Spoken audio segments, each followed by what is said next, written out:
400 millions de dollars sur 5 ans. C'est le montant qu'ont besoin les aéroports régionaux selon l'UMQ pour assurer le maintien et le développement des infrastructures. Autant en entretien, en mise à niveau, qu'en développement des infrastructures, que ce soit les pistes, les équipements d'entretien, que ce soit les aérogares, etc. Plusieurs aéroports sont exploités par des municipalités et MRC qui n'ont pas les moyens d'assurer l'entretien des infrastructures, et ce, depuis plusieurs années.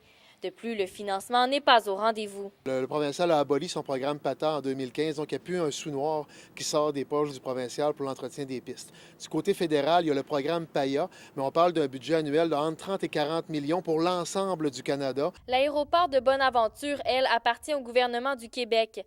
Pour le maire de la ville, peu importe le propriétaire des aéroports, le gouvernement doit être conséquent. Que le gouvernement ait conscience de l'importance d'investir dans les infrastructures, que ce soit dans leurs propres infrastructures à eux ou encore dans les infrastructures qui appartiennent, qui soutiennent les infrastructures qui appartiennent aux municipalités et aux MRC. Tout le monde en ressort gagnant, là. On parle de mobilité sur l'ensemble du territoire des régions. Il y a également un lien à faire entre la qualité des aéroports et le prix des billets d'avion.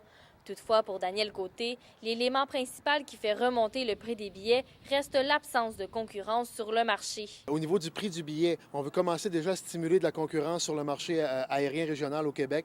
On planifie déjà des rencontres cet automne avec de potentiels concurrents qui pourraient s'installer dans les régions du Québec. Le rapport sera envoyé aux deux paliers gouvernementaux. Daniel Côté souhaite qu'ils prennent en considération leurs recommandations et qu'ils débloquent des sommes pour les prochains budgets.